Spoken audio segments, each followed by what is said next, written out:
चला तर मंडळी, आज आपण मस्त पावसाळ्याचे दिवस चालू आहे, श्रावण महिना चालू आहे, काहीतरी उपवासाला बनवायचं. तर आज आपण नेहमीच जर उसळ वगैरे खाण्याचा कंटाळा आला असेल तर ही आजची रेसिपी जबरदस्त बनणार आहे आणि एकदम हलवा जे आहे एकदम रसदार बनवू आणि सोप्या पद्धतीनं. तर चला कमी वेळामध्ये ही रेसिपी बनवून तयार करू आज आपण. तर चॅनलवर नवीन असाल तर लाईक शेअर सबस्क्राईब करणं बिलकुल विसरू नका. अशाच नवनवीन रेसिपी बघत राहा. तर सर्वात आधी घ्यायची आहे आपल्याला 1 वाटी मूग जर मापामध्ये घेतली तर 200 ग्राम मूग आणि 200 ग्राम साखर. मी हे 3 तास भिजत ठेवलेली होती. पाहू शकता तुम्ही. जर जास्त ठेवली तरी चालेल, काहीच हरकत नाही. थोडीसं पाणीदार आपल्याला इथं डाळ ठेवायची आणि काही ड्रायफ्रूट घेतलेले आहे मी.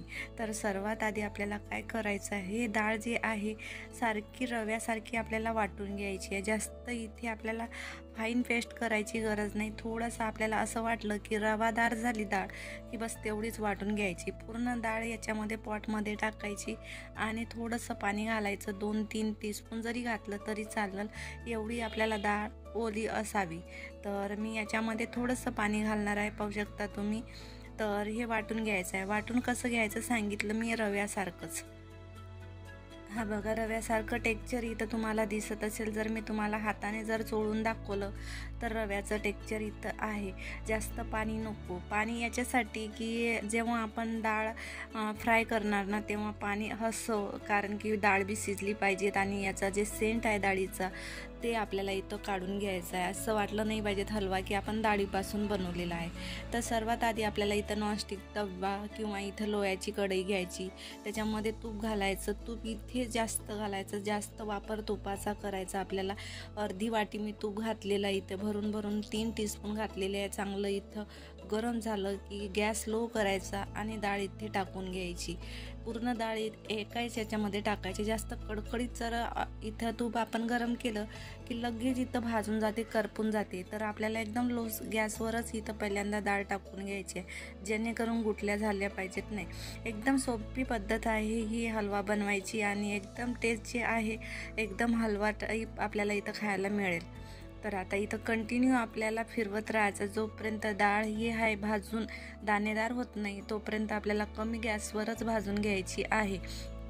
कंटिन्यू इथं चालवत राहायचं. 15-20 मिनटं लागतात चांगली डाळ इथं भाजून घेण्यासाठी. पण डाळ जेव्हा आपण भाजतो ना, जेवढी आपल्याला इथं भाजून घेतली, परतून घेतली की तेवढा आपला हलवा एकदम मोकळा होतो आणि एकदम रसदार बनतो. तर आपला सुजीचा आपण तर हलवा बनवतच राहतो, पण सुजीपेक्षाही डबल हेल्दी हा आपल्याला हलवा बनतो. तर हे पावसाळ्याच्या दिवसामध्ये किंवा थंडीच्या दिवसामध्ये किंवा जेव्हा आपलं मन होतं तेव्हा आपण हे बनवून खाऊ शकतो. हा एवढा हेल्दी आहे डाळीचा. तुम्हाला याचे बेनिफिट जर पाहायचे असेल तर तुम्ही पाहू शकता. तर मस्त इथं परतून घ्यायचं. एकदम सुजीसारखे दाणेदार करायचं आपल्याला फिरून जेणेकरून आपली ही डाळ जी आहे एकदम सिल्की झाली पाहिजेत. पाहू शकता तुम्ही दाणेदार इथं आपली जी डाळ आहे चांगली भाजून झालेली आहे. तरीसुद्धा मला असं वाटते की मी इथे याला आणखीन 10 मिनटं फिरवत राहावं, कारण की जेवढं फिरवणार ना आपण तेवढा हलवा टेस्टी लागतो खायला. तर आपल्याला या स्टेजवर काय करायचं आहे, साखर इथे टाकून घ्यायची आहे.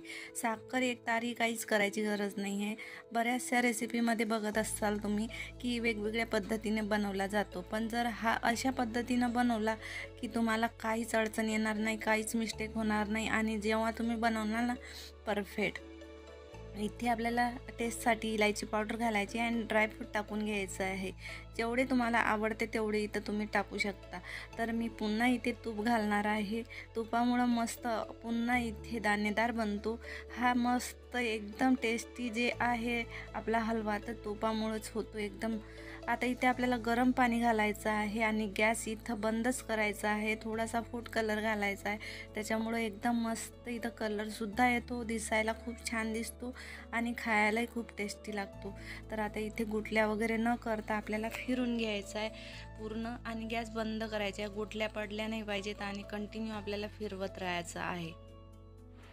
फिरून फिरून पाहू शकता तुम्ही मस्त इथं आपल्याला सिल्की इथं आपला हलवा बनत आहे आणि बिलकुल गुठल्या इथं राहणार नाही, पण कंटिन्यू असंच फिरवत राहायचं, सोडायचं काहीच नाही कढईला आणि कंटिन्यू फिरत फिरत हे पाहू शकता. आत्ता आपल्याला घट्ट करायचं आहे, जेवढं आपल्याला घट्ट हवं तेवढं इथं आपण करून घ्यायचं. मी थोडंसं इथं 2 मिनटं झाकण ठेवलेलं होतं, तर पाहू शकता तुम्ही दाणेदार इथं आपला हलवा बनत आहे.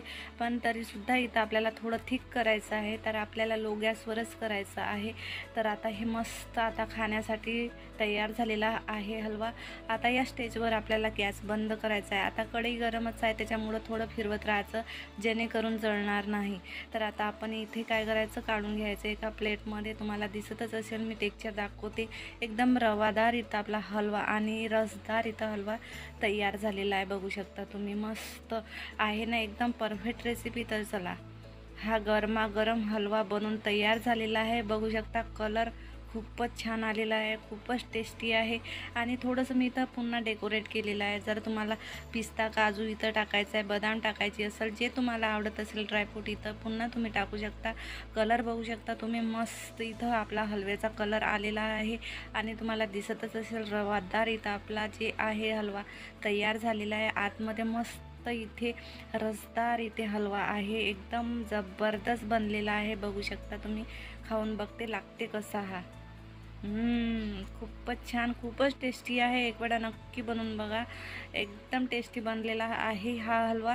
बनवायला सोपा, तर खायला खूप टेस्टी आणि हेल्दी आहे. उपवासाला खाऊ शकता, तसाही खाऊ शकता, पाहुणे आले तर बनवू शकता तुम्ही. हा हलवा एकदम जबरदस्त आहे.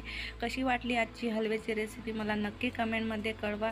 आवडली असेल तर लाईक शेअर सबस्क्राईब करणं बिलकुल विसरू नका. तर मंडळी, भेटू अशाच एक नवीन रेसिपीसोबत. तोपर्यंत बाय बाय.